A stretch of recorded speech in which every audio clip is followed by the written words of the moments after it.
Hello সবাইকে, সবাই কেমন আছেন? আশা করি ভালো আছেন, আমিও ভালো আছি। তো আজকে আমাদের বড় বউ বাজার করে নিয়ে চলে এসছে। এই যে মাছ, কালকে রাতে একটা মাছ ধরে নিয়ে এসছে। ও মাছ মাঝে মাঝে ধরতে যায়, তো মাছটা অনেকটাই বড় ছিল। তা মাছটা আমি কালকে রাতেই কেটে টেটে ফ্রিজে রেখে দিয়েছি। তা এখন বার করে আমি ভালো করে ধুয়ে নিয়ে এই যে লবণ আর হলুদ মাখিয়ে নিচ্ছি। তো মাছটা আমি আজকে রান্না করব শালগম আর আলু দিয়ে। তো মাছটা আমি ভেজে নিচ্ছি। মাছটা বেশ বড় ছিল আর ভালোও ছিল। আমাদের বড় বউ মাঝে মাঝেই মাছ ধরতে যায়। তো মাছ ধরতে গেলে মাছ পায়, বন্ধুদের সাথে যায়। তো মাছটা ভালো করে লাল লাল করে ভালো করে নিলাম।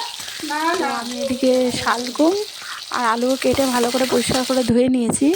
তো শালগমটা আর কি বসিয়ে দিলাম। তা আমি কড়াইতে ফোড়ন দিয়েছি হচ্ছে জিরে আর পেঁয়াজ দিয়ে শালগম আর আলু দিয়ে দিয়েছি।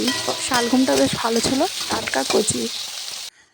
তো আমি একটু আদা বাটা দিয়ে দিলাম এর মধ্যে। বাকি আমি গুঁড়ো মশলা ব্যবহার করব। ভালো করে নাড়িয়ে চাড়িয়ে একটু লাল লাল করে এর মধ্যে হলুদ দিয়ে দিচ্ছি, লঙ্কার গুঁড়ো দিয়ে দিলাম, জিরের গুঁড়ো দিয়ে দিলাম, আর একটু জল দিয়ে ভালো করে কষিয়ে নেব। আর আমি কাঁচা লঙ্কাটা শিলে বেটে নেব, মানে আদা বাটা করব, পুরো বাটবও না আর পুরো আর কি গোটাও রাখবো না। তো এরকম করে তরকারিতে লঙ্কা বাটা খেয়ে দেখবেন টেস্ট লাগে। তো একটু ঝাল ঝাল করবো হালকা পরিমাণে।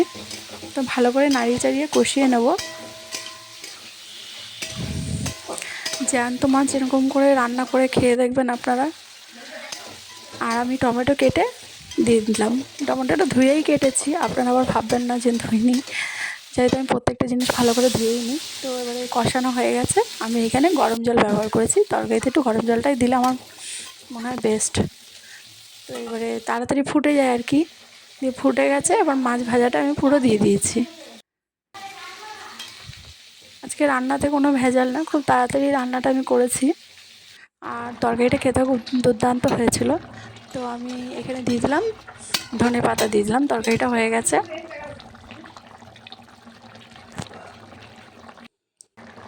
আমার তরকারিটা রান্না পুরো কমপ্লিট হয়ে গেছে। এবার আমি ঢেলে নেবো অন্য একটা বাটিতে।